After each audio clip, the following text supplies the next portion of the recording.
Jeffrey needs alcohol to speak to girls. His nervousness is clear as he mumbles and covers up his mouth every time he speaks. His creative talents are overshadowed by self-doubt, and that stops him from confidently sharing his work on Instagram. He drinks his doubts away as they mix in with the noise of the club.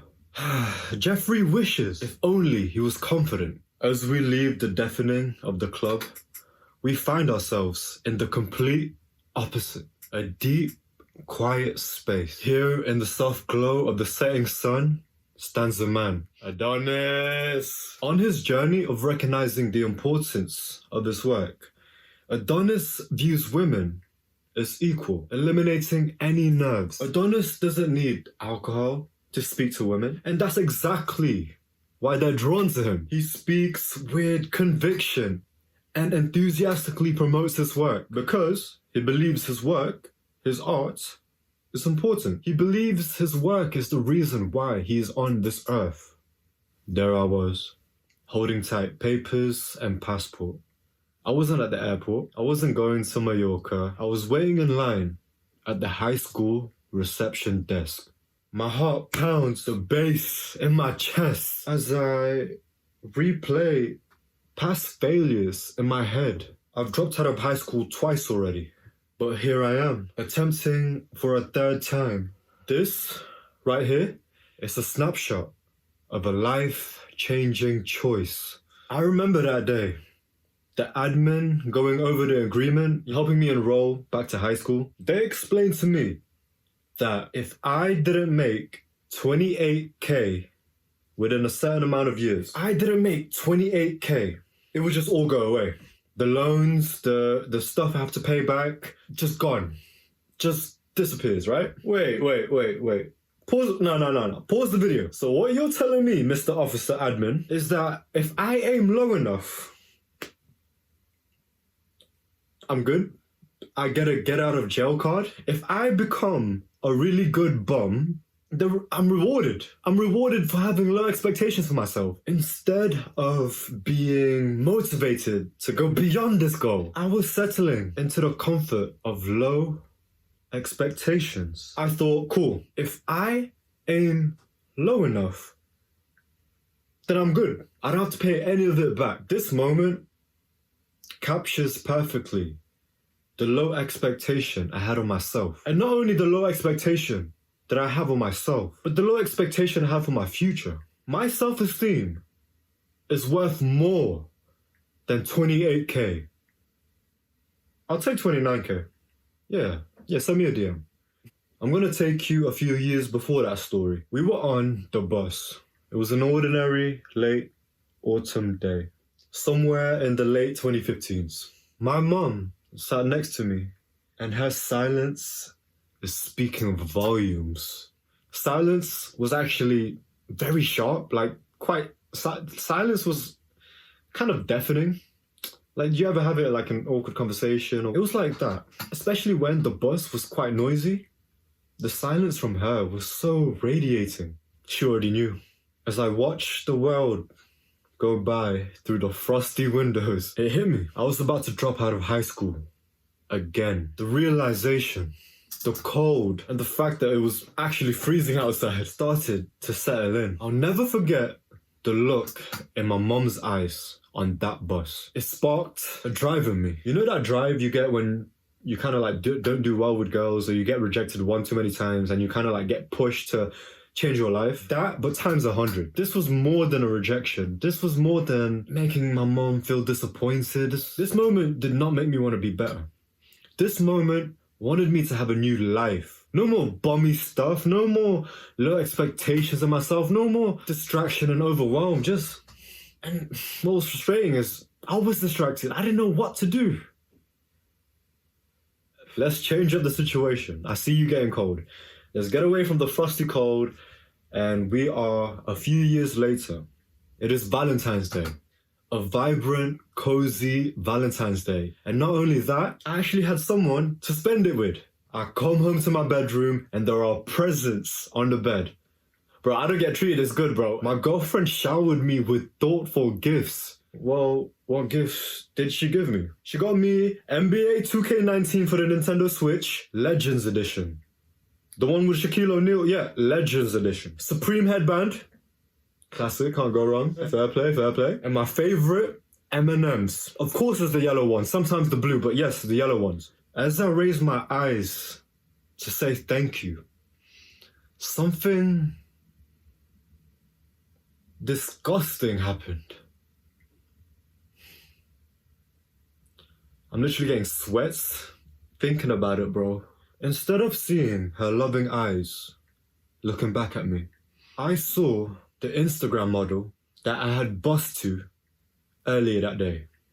This moment on such a meaningful day, with NBA 2K Supreme headband M&M's just right there, with a girlfriend lovingly, with a girlfriend that chooses me, I realized the impact bussing, incognito mode, I realized the impact that was having onto me. It was affecting my ability to connect, my ability to love deeply for someone who I genuinely cared about. I'll leave you with this. If that's how I viewed my girlfriend, bussing on incognito mode was affecting how I viewed my girlfriend, how does it affect how I view myself? Bro, that story was deep, bro. Dang. Literally got me sweating. I hope you lot know I'm literally reliving traumas just so you don't have to go through them. So if you want, subscribe. Let's move away from that story. Let me give you something more lighter. I'm at work in an unfulfilling job that I don't really like, but I lie to myself and say it's calm because there's pen girls, free coffee, and the noise of clattering mugs, awkward first dates, and loud espresso machines. I saw a man avoiding eye contact. It was me. I saw my reflection on the coffee machine.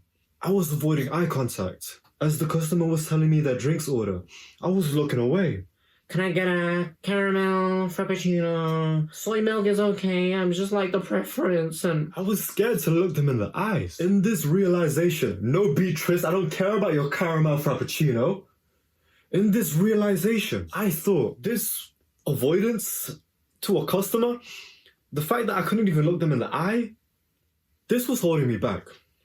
Why was it holding me back? Who cares if I look Beatrice in the eyes, right? I was stopping myself in presenting the best version of me out there. If I'm not the type of person to present the best version of myself, posture and all, sweaty armpits and all, then if I didn't even have the confidence to look at Beatrice in the eyes, how do I stand between me and my goals? From then onwards, I made it crucial to make eye contact. Even when they give me their drinks order, even when I'm handing off the coffee, even when they're screaming in my face, I'm listening to every part of them. And from doing so, because it's so easy to look away, right? When like more than 2 seconds of eye contact and it's just, you just want to look away, right? You just want to look away, right? Not only was I presenting myself terribly, and I know you don't really need to connect when you're just grabbing coffee, but that trickles into your relationships, to the people you actually do care about. Okay, you can't make eye contact with Beatrice, but how can you even look at a girl? How can you even talk to a girl? When you don't make eye contact, you're telling the world that you're not confident, right? You're literally just being like, you're just showing that you're frightened, you're not really sure and whatever, right? Yes, you're portraying that. But what you're really portraying is that you're hiding something. Like you may not actually be hiding something. Like you might be a cool person. But that's what you're presenting to the world, that I have something to hide when you're not making eye contact. And essentially what that's saying is that you're guilty. I know I just manipulated you because you were literally just making coffee and now you're guilty for some reason. That energy you're radiating of avoidance, of guilt, of not confidence, it's not attractive. And you want to talk to girls, so yeah, be mindful of the eyes. As a kid, my favorite place to go was the basketball court. It was the place I went to forget the stresses of my 14-year-old life. One day, we were playing, and I noticed the echo of the ball as it bounced on the ground. Normally, I wouldn't hear this, but my mind was super focused. In the middle of the screams, shoot, pass the ball, I'm open. I stood frozen. The ball paused in my hand. I was lost deep in a moment of realization.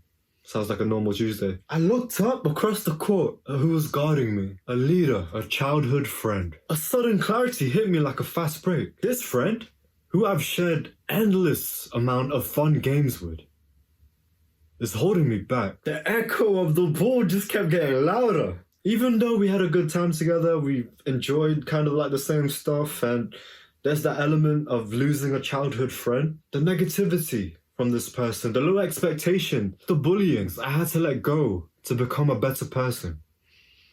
We are now during our first lockdown. Come on.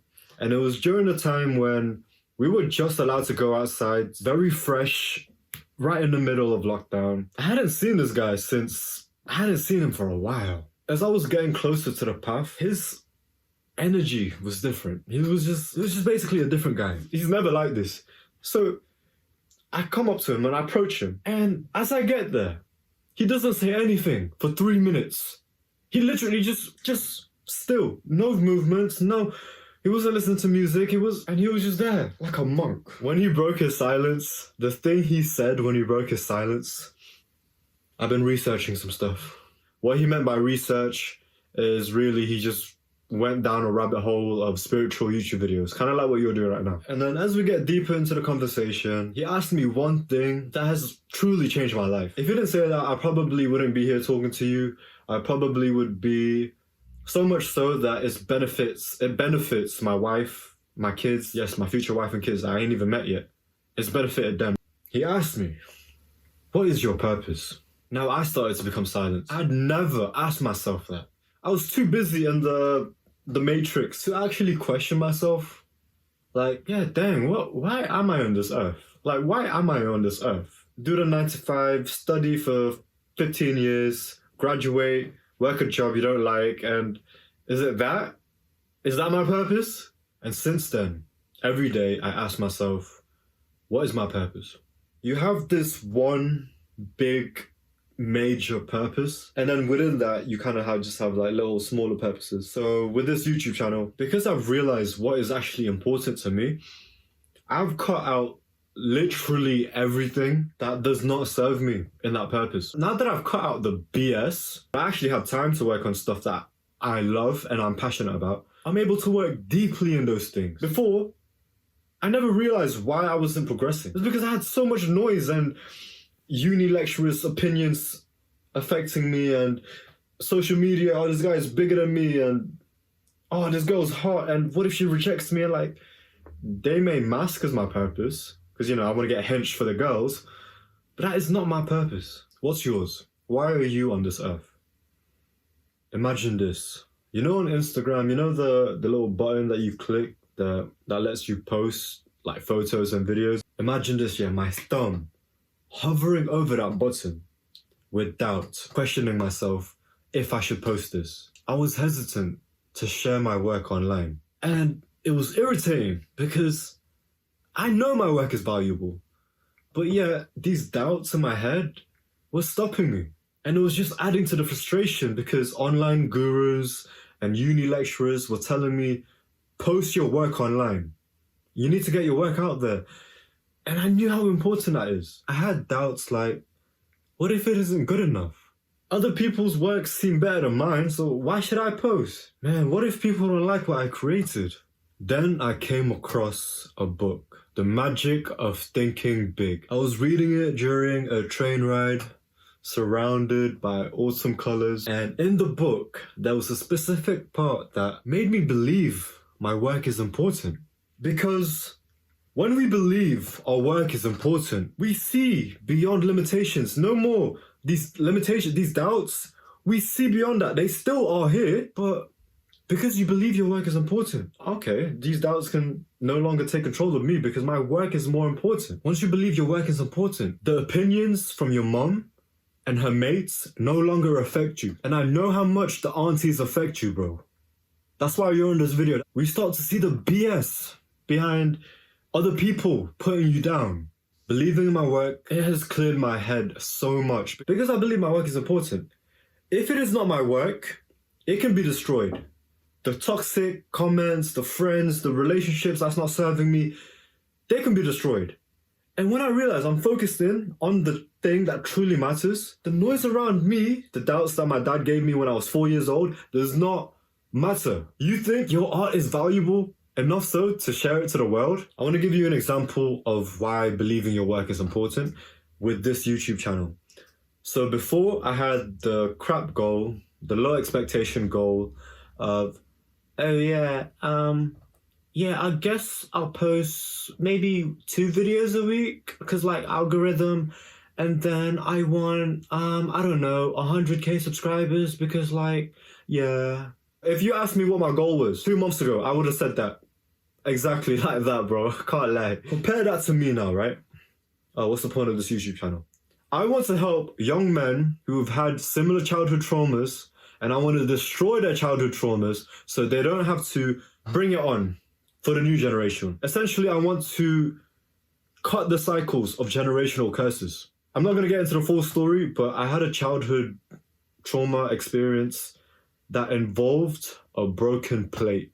Now, my vision is to stop that plate from breaking, from hitting the ground. I want to stop it for future generations. I want to make sure young men experience great family lives. You know what comes out of that? A great world. A great world where fathers are present in their kids' life, and not only are they present, giving them the attention that a kid needs. I want to prevent that lack of attention in other future families. Maybe it's through you right now, but because you've listened to this, perhaps I've made a ripple effect where you don't abuse your wife, where you've made the right choices. So now you are able to not be overworked. So you are not overworked. That actually, oh wow, money's coming in like it's nothing. So then you can provide for your kids.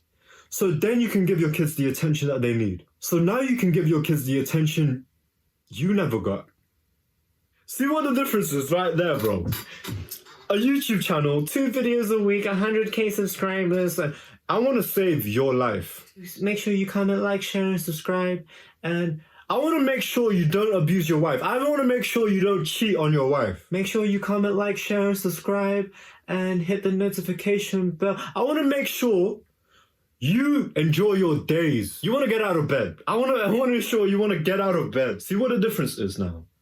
When you believe your work is important. I'm not making a YouTube video. I'm saving children from trauma. Picture this. I'm sitting at my desk, my eyes glued to the computer screen, and the white glows lights up my face. I just finished a piece of creative work that I'm proud of. A rush of dopamine and satisfaction wash over me.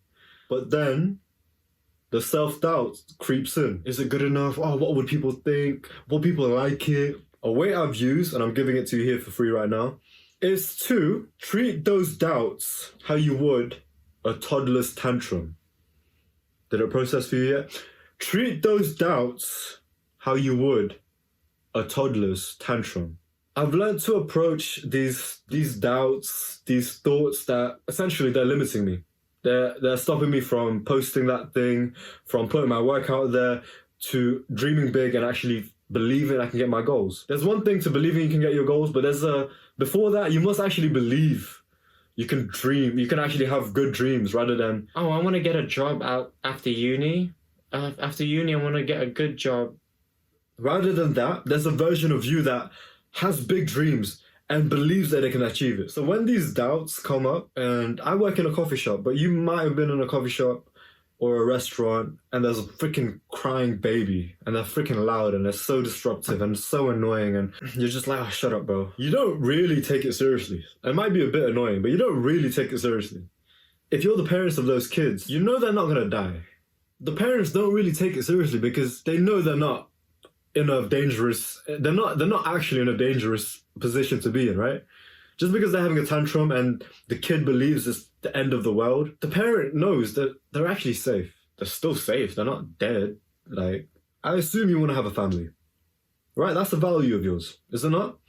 I assume you want to have a family. So if your girl or your kid is being kind of annoying, you still would care for them, right? You still would nourish them, right? Like, even though they're being a bit annoying, you would still love them.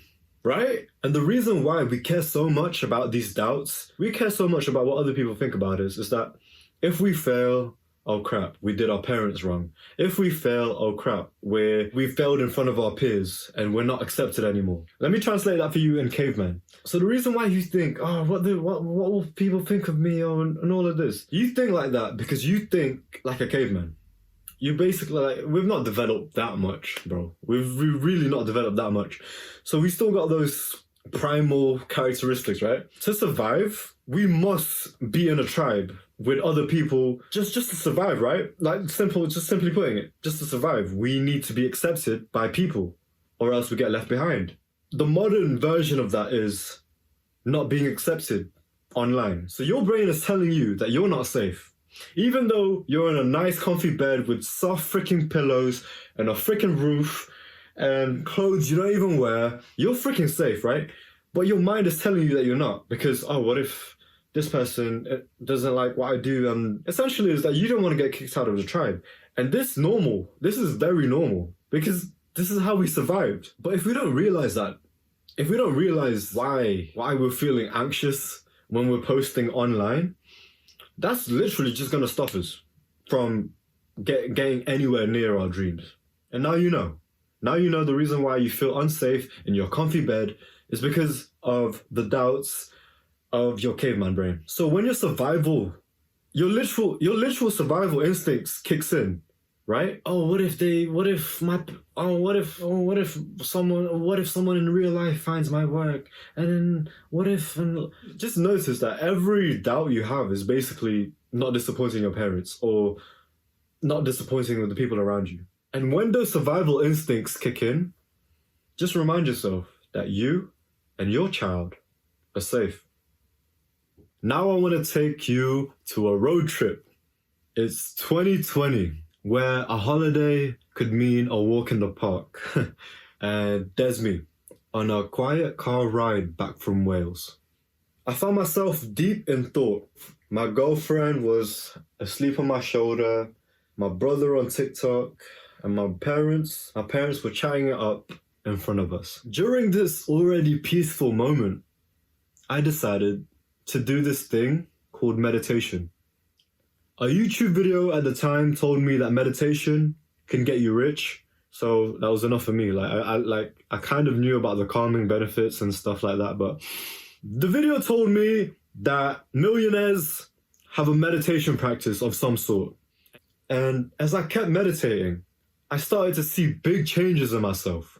Benefits I hadn't even thought of before I tried it. One of them was that I stopped biting my nails. This is big for me because this was a bad habit I've had since I was a kid. When I was like 10, all my t-shirts at around that age, they all have bite marks. They all have bite marks because I think it was like an anxiety thing. All my shirts would like just have bite marks, like looking like a whole cheese, looking like some rat's bit on it. But yeah, then it gradually evolved into biting my nails.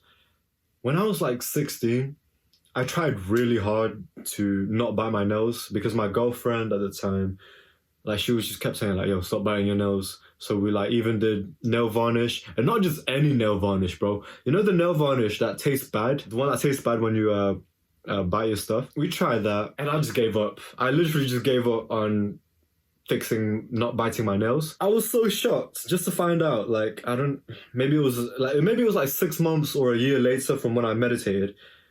That's when I realized, like, yo, what the heck? I literally never cut my nails before. They were so short, I never had to cut them because I was just biting on them. But then I realized, like, wait, hold on. I've been cutting my nails for a while now. Meaning, I have nails to cut. Meaning, bro, I've not been biting my nails. And it's so crazy because it's like, just comparing it to when I was trying super hard to accomplish it, not biting my nails.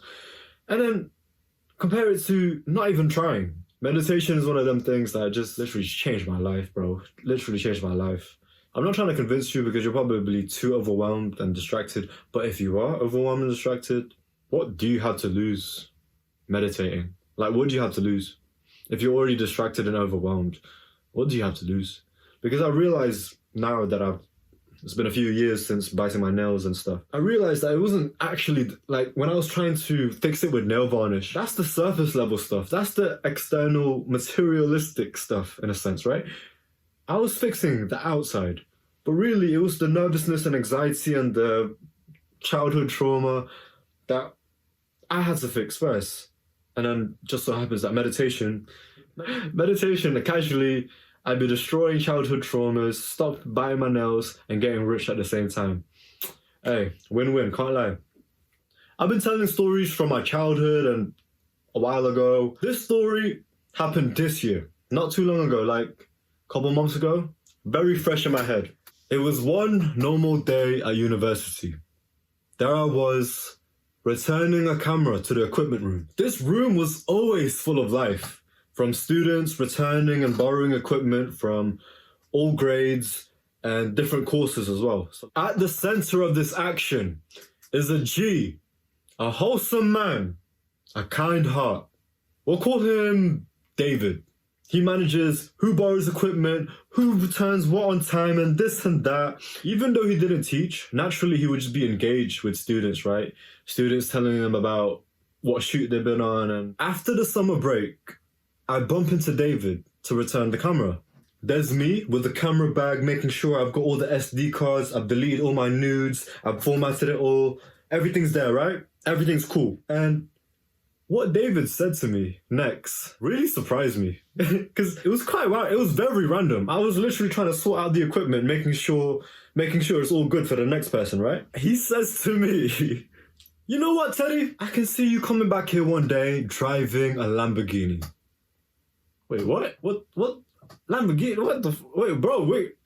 I was so confused because we weren't talking about career. We weren't talking about Andrew Tate. We weren't talking about any of this stuff, bro. So I was like, I agree with him. Like, yes, I agree with you. I have the drive. However, I just thought, bro, that's so random. Like, the energy he gave off to me is that he was thinking about that for a while. Maybe the whole of summer. He was thinking about that for a while, bro. It seemed like it. It was just out of the blue. David, he's a freaking sweetheart, angel, freaking nice guy. The David I know is one of the loveliest people I have met. Can't lie. But yeah, his comment was a bit weird to me because it was like, up until this point, David hasn't seen any of my work. All he's seen is me frequently going in and out the equipment room, borrowing stuff. And he'd be asking what projects I'm doing and stuff. And a lot of the projects I do when I borrow these equipment is not for uni. The stuff I'm borrowing it for is more time is the passion projects outside of my class. He's so used to seeing people just borrowing equipment for the lesson, for the deadline, for the class. So he's not really seen my work, but he's seen some commitment, right? That's what he's seen is not yet enough to generate a Lambo-worthy perception of me, right? Apart from me always borrowing stuff, he's only seen a 20-second Instagram reel that I made, that I showed him one time passingly. He's only seen 20 seconds of my content and the fact that I kind of borrow stuff a lot. As I unpack this, seeing where he's coming from, what he said to me, when he meets students, he doesn't feel that same drive. And I wish he was here to tell you the story because it just sounds like I'm stuck in my own. What he tells me is that the other students that he comes into contact with, he says, some people, they don't really love it. I guess it means like film or their work. Some people just don't love it. You can tell this student is going to be a technician, this student is going to be a plumber, something unrelated to their creative course. But whereas with you, Teddy, I see you coming back here with a Lambo and I want one. And he was kind of like joking and then it was all kind of like, bit of flirting, but he was serious. So the surprising thing of the story is not that I believe in myself. The surprising thing for this is that when you believe in yourself truly, other people can sense it. And more so, I try to not get gassed about the validation from, oh wow, someone imagines me driving a Lambo, hooray. Because if I get gassed, that guarantees I don't drive the Lambo. Because what I do take away from this is that when you believe in yourself, it literally overflows out of your cup And people start feeling it too. So much so is that when David was gassing me up, at the end, he said something that truly made me want to believe in myself more. It didn't make me want to get that Lambo quicker. It made me want to believe in myself more. What he told me at the end of our brief conversation is that he started to show a little bit of regret. You know, Teddy, I've had a few businesses myself and, you know, they didn't really pan out the way I thought so. But with you, there's students and then there's you. He made that very clear to me. I've always cherished this dude because he's always believed in me because, bro, no one believes in me, bro. It's so hard to find people who believe in you, want to do good for you. And I have him as my technician, bro. Bro, let me say that again, bro. It's even within my friendship group, it's so hard. It's so hard for people to believe in you, who want good things for you. Those two things are so hard, bro. And there's him. There's David, my technician, giving me these words of encouragement, bro. If you ever find someone like this, where it's so genuine, like he has nothing to gain from me. He has nothing to, apart from my Lambo, but he has nothing to gain from me. And in fact, he actually loses a bit of pride, doesn't he?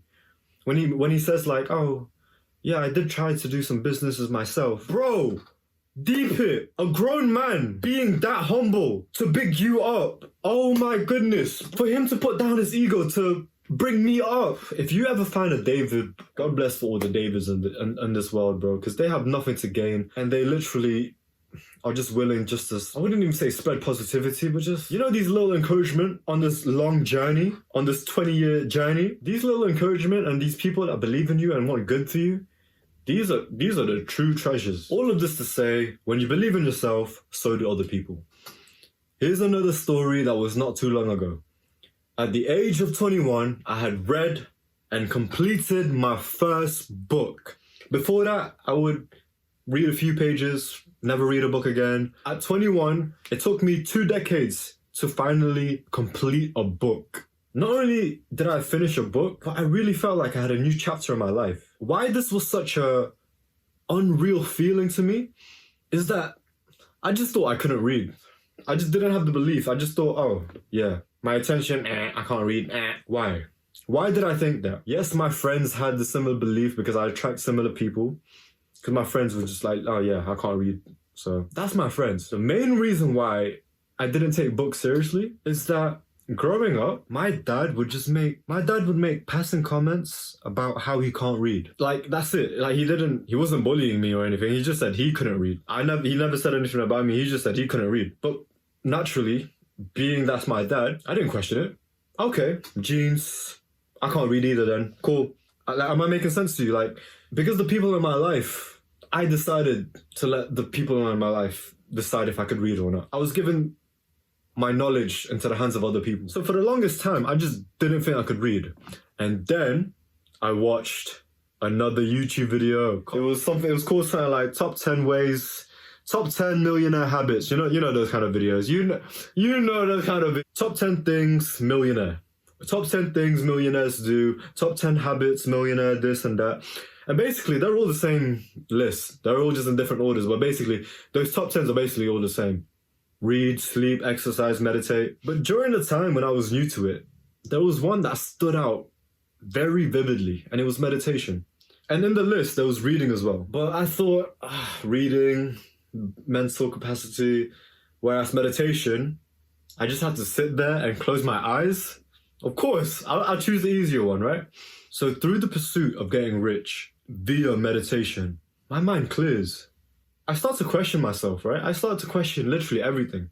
Where did this belief come from? Everything, right? From little to big things. Because of meditation, I was able to question things that way, which helps with like childhood trauma and stuff like that. But then all of a sudden, it just made sense to me that I just need to read. Okay, I had limiting beliefs of my dad and my friends. They can't read. They don't think they can read. They don't see the importance of reading. It finally like clicked to me after all the 10 Millionaire Habit videos and after the meditation. It finally clicked, right? Oh crap, yo, I need to read. I need to read. To become rich, I must do things that I don't know yet. How do I find out about which things I don't know yet? Oh yeah, books. Business books, spiritual books, self-development books. And each book, that is a person's entire lifetime. Each book is a person's lifetime regarding a specific skill. And to think I was better than that, to think that, oh yeah, all right, I'm a slow reader, so like, I can't. It wasn't always clear that I needed to read, but once it was, I made the change immediately.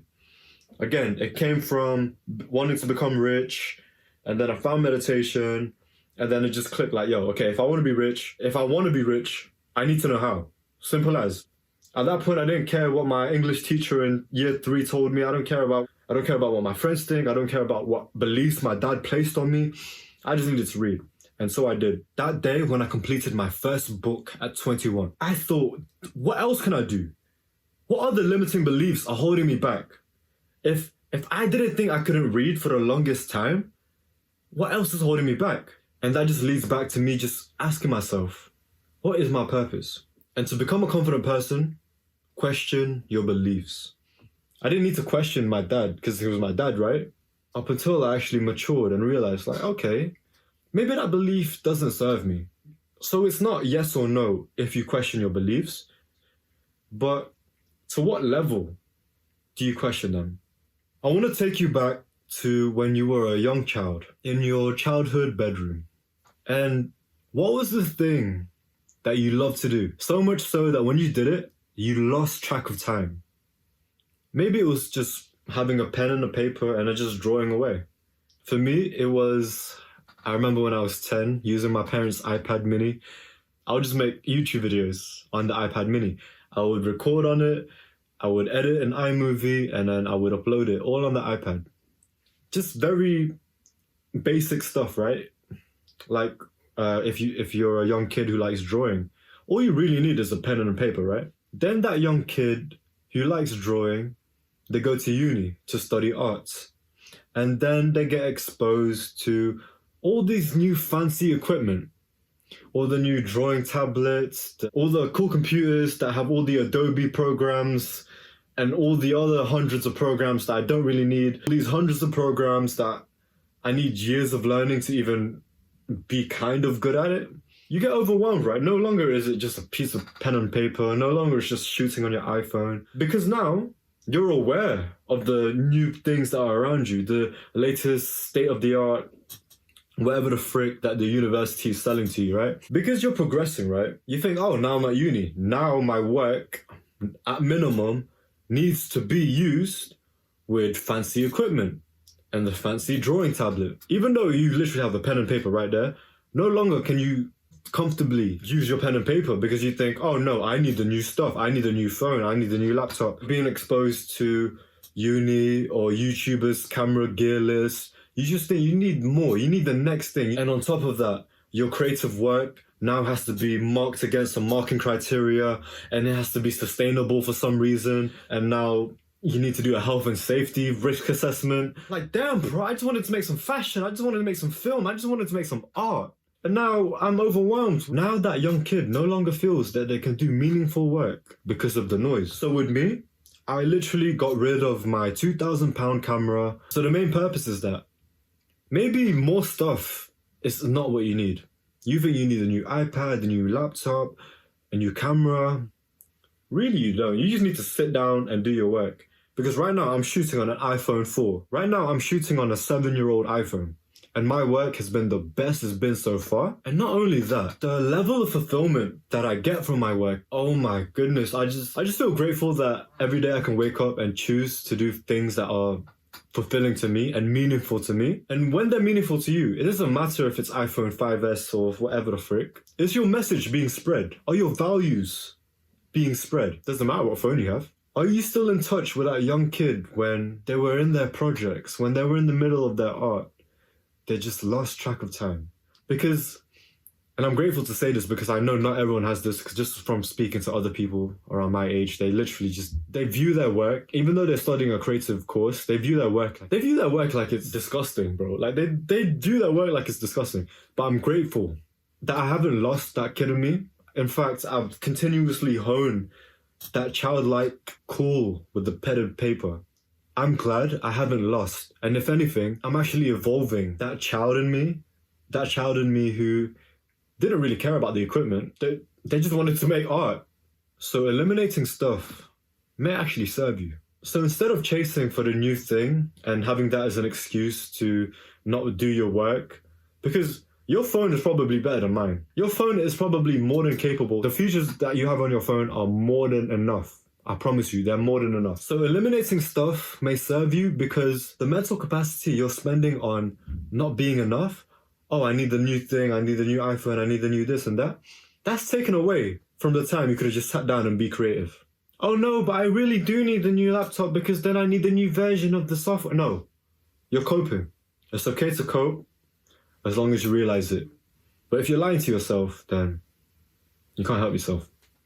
My mind was racing from one get-rich-quick scheme to another. Oh, I need to do crypto. Oh, but maybe Iman's social media marketing thing. And oh, dropshipping's still good, right? I was under the false impression that success meant millions and being in Dubai. That's what's being sold to us, right? And I was proper serious. Like, damn, I wanted to go to Dubai. I want a Lambo.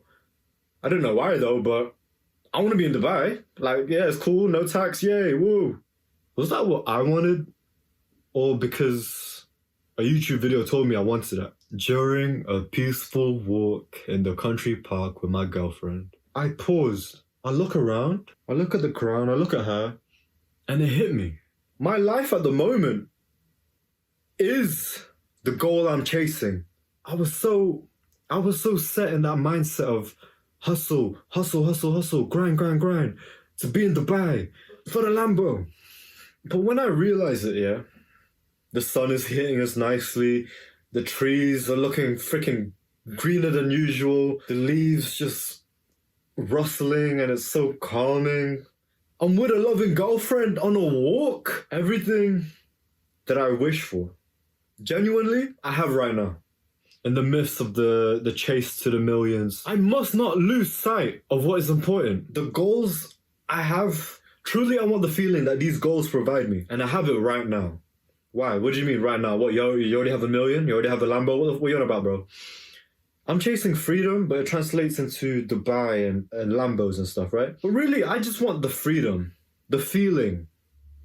If that's the case, I have it right now. I have more than enough. I get to learn every day. I get to see my parents often. I have a beautiful, loving girlfriend who chooses me. I get to work out. I get to work on a mission. I've only structured my life like this recently. But the fact that every day I am able to work on something that's fulfilling to me, oh my days, this is it.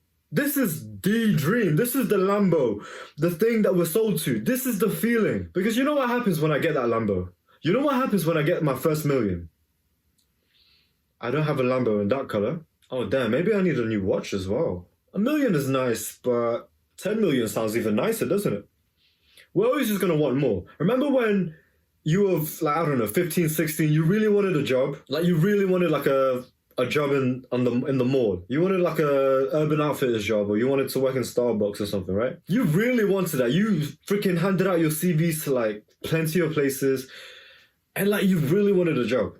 When you get it, you want more hours. Oh, I want a different job. We're trained as humans, as people. I don't need to tell you the science for you to know this is true. In fact, if I tell you the science, that might actually turn you off. Let me continue to speak metaphorical to you, right? You know this. When you get that new iPhone, oh, I should have got the iPhone Max. Oh, I should have got the MacBook with 1 terabyte. As humans, we're used to get too accustomed to stuff.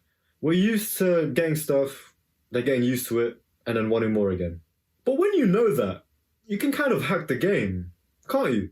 When I first realized this, that I actually don't need Dubai and millions to be happy, I didn't want to believe it. I didn't want to believe it, because that's what drove me to read 52 books. That's what drives me to be a better husband, a better boyfriend. The money drives me. The Lambo drives me. And I think you're doing yourself a disservice if you think you're better than the money, then you're better than your material wants and desires. I really didn't want to believe it. I was like, bro, you can... But the Lambo is nice, and then like you can get a bigger house, and then my parents will finally think I'm capable and worthy of their love.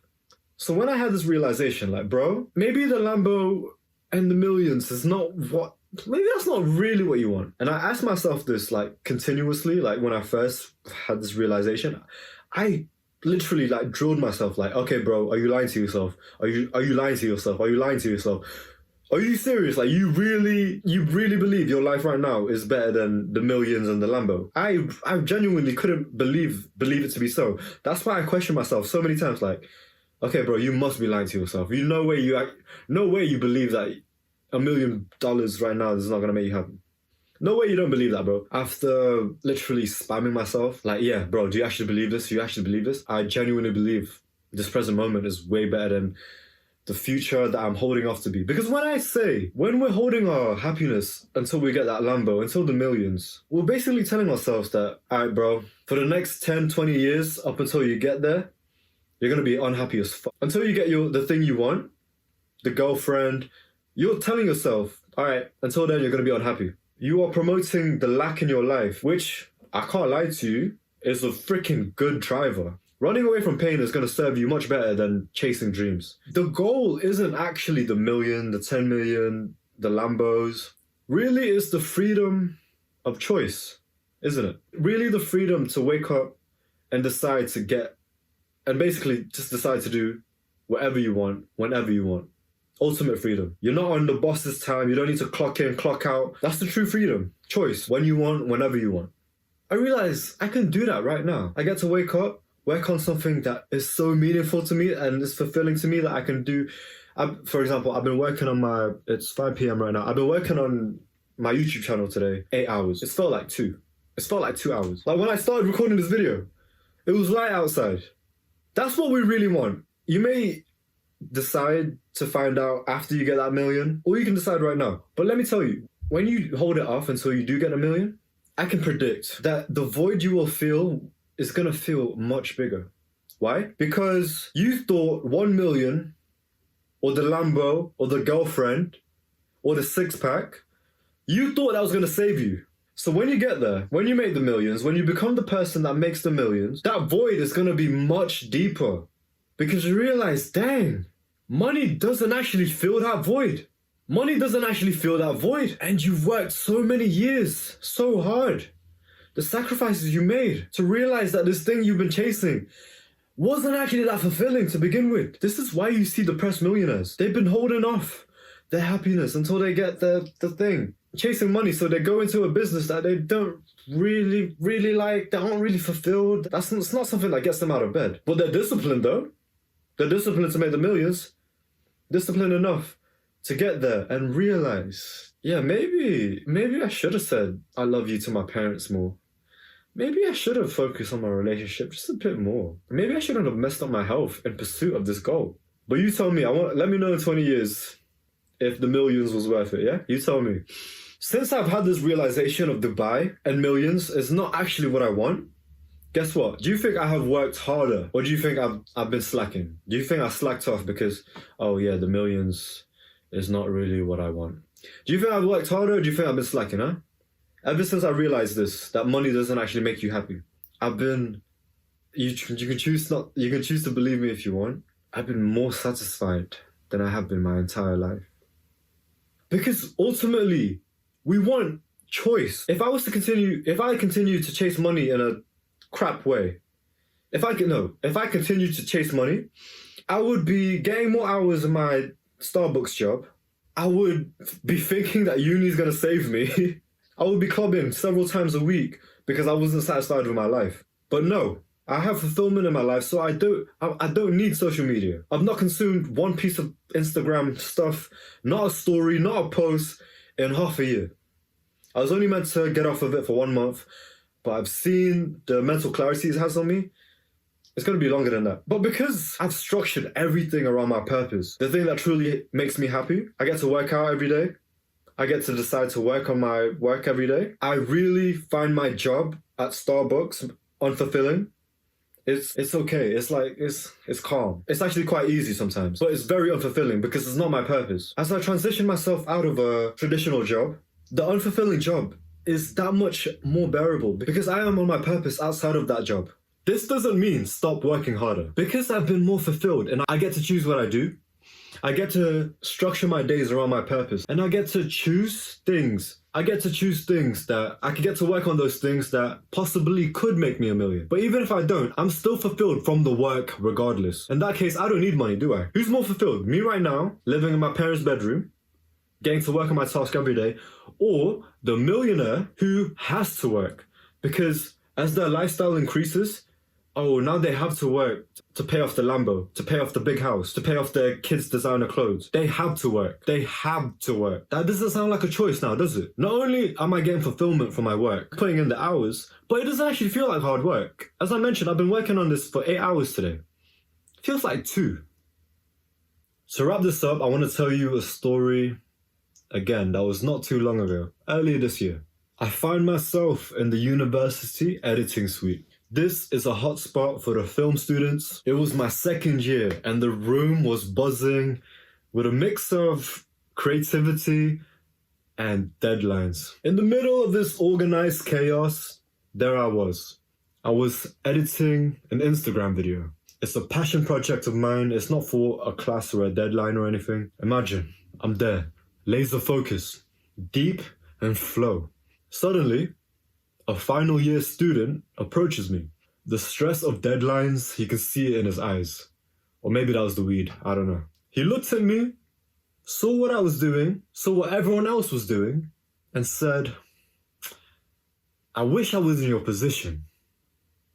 I was a bit shocked because all I was doing was making Instagram videos, right? I've dropped out of high school twice. I've started uni late. I'm a 2nd year student and all I'm doing is editing Instagram videos and that's what you're jealous of? Then I realized what he was truly talking about. He wasn't jealous of my videos. He was jealous of the freedom I had. I had the choice to create whatever I want while everyone else had essays opened up. And I guess to him, I had the joys of creativity without the pressures of a deadline. And I feel like this story ties everything in perfectly. This happened earlier this year. And from that, that's when I really increased my self-esteem. Because before that, I really thought like, I'm a bit late to uni and I'm already a bit behind. But no, the ability to do things not rushed is worth £1 million itself, right? The ability to choose what to do whenever you want is the ultimate goal, is the freedom. And for me to be confident in myself and in my work because I've structured it so. See how I've structured my purpose and then just so happens that my confidence has increased and oh yeah, I read books now. And then oh yeah, because I believe in myself, the people around me are jealous of my situation even though traditionally, I'm actually behind, aren't I? I started uni late. I'm a bit behind, aren't I? And they're jealous of me. So much so, based on a 20-second video, based on a couple of conversations and frequent camera hiring, people are able to see success in me. People predict Lamborghinis for me. People see success towards me. And it goes both ways. Either they're like David and they're kind of, quite lovely about it, or they're more closer to your age range. So they're going to be a bit more envious, aren't they? See how putting your purpose first at the top and then structuring your life that leads you to your purpose. And your purpose is not millions or Lambo. See how just by choosing to do what you love, because you know what your purpose is, because you know what's important, because you've eliminated the distractions in your life. See how just by having that one choice of going all in on your purpose, everything falls into place. Oh yeah, I work out now because it aligns with my purpose. I want to be a great filmmaker with great knees as well. So I stretch every day. Not once have I watched a YouTube video on how to stretch. Not once did I need a motivational. Not once did I need to put in a daily tracker to remind me to stretch. One day I just decided, okay, look, if I'm going to kill it in this game, I'm going to need a good body. I'm going to need some good knees. Simple as. So now, from that one choice, because I structured my whole life around my purpose, even though my purpose is like work, oh yeah, I just so happen to stretch because it would help me, wouldn't it? Oh yeah, I read books just because they would help out, wouldn't they? Oh yeah, I guess people have started to see success in me and starting to believe I'm confident. Oh yeah, I stopped biting my nails. I don't intentionally try that. But when my purpose is certain and I know it and I put all my all into it to leave this earth with no gifts left ungiven, everything just falls into place, doesn't it? I didn't try to have an amazing girlfriend. I'm genuinely serious. Like I don't have Tinder or anything like that. I have a girlfriend that is beyond what I expected without trying. When I'm doing what I love, everything will fall into place. And it has, effortlessly. For stretching, literally no daily tracker, no reminder, no visualization. It's just like, okay, simple enough. If I stretch, I will be excellent, more excellent at my craft. Because you know when you're like stiff, bro? You know when you're stiff, you don't really want to be creative, do you? That thought came into my mind. Ever since then, I just applied it. Simple. The people around me think I'm being productive because I read books, and truthfully, I'm not really productive. I'm working to be more productive, but they think I'm productive because I get to work on tasks that are important to me. Yeah, of course I want to smash it in my work because my knees feel great today. I never felt like I had enough time to work on the important task. You know, the stuff that actually fulfills me? Until I had the confidence to say no. In a world filled with distraction, it's so easy to not know what you want to do with your life. To know what truly matters. But bro, you're not to blame. We're constantly shown content that makes us not feel good. We're busting on incognito mode that affects our loving relationship. And we spend time on video games that give us the illusion of a fulfilling life. Video games gives you the illusion of a fulfilling life. Every time you max out your character's stats, I wonder what's missing from your life. These distractions are the enemy. How can they not be the enemy? When they're stopping you from living a life that you want. And to not achieve that life is the biggest waste of all. What young men think they need, sex, girlfriend, Lamborghini, is often misunderstood. It's misunderstood as their true desires, their purpose. It's normal to search for fulfillment, but they're searching in the wrong place, aren't they? I promise you, when you are on your purpose, the sex, the girls, the money, they will come. But what is your purpose?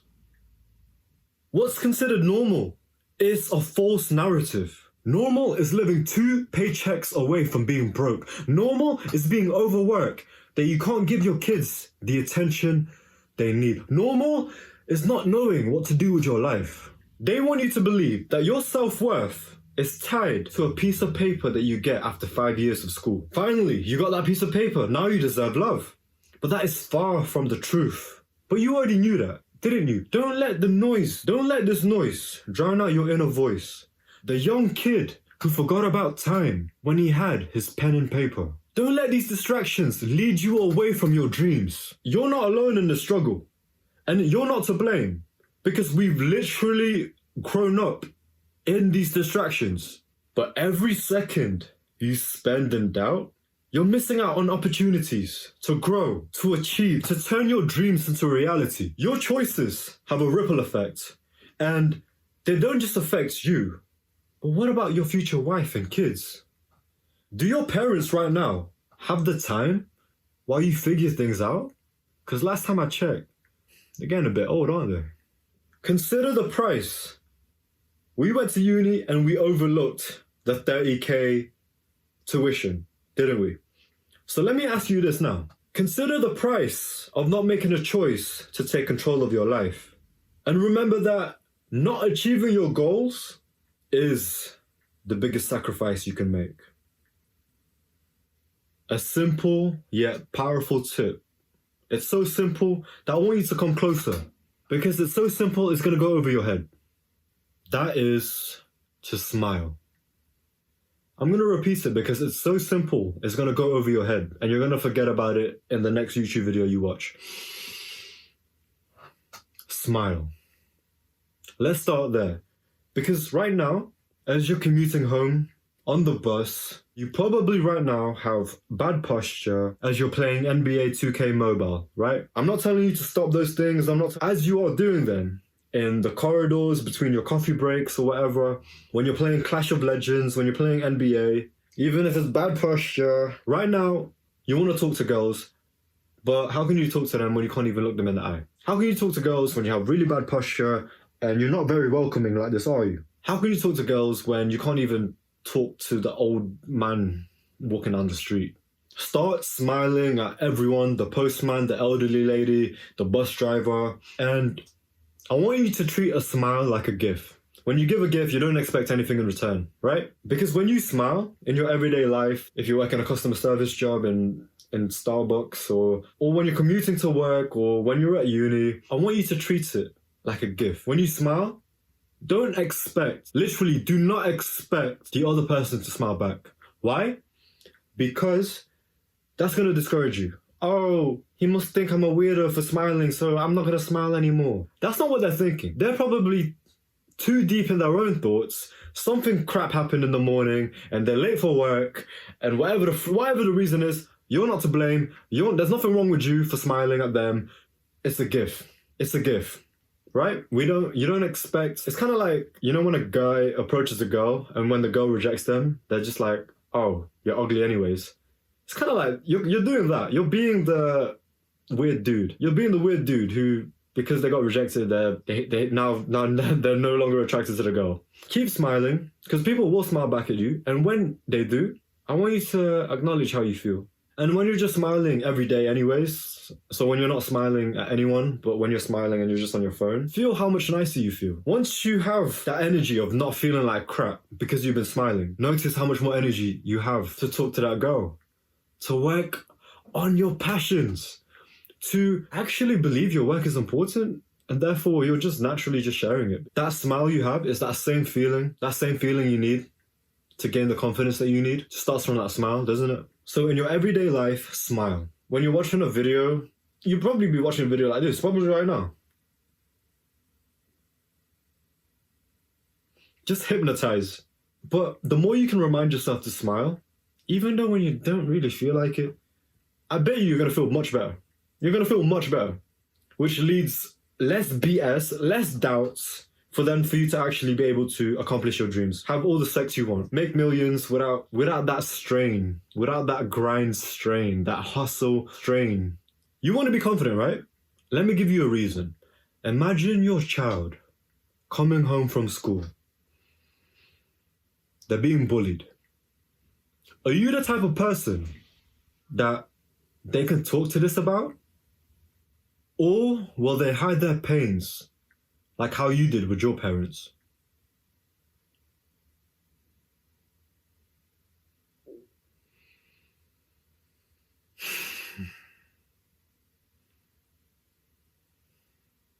Until next time, love.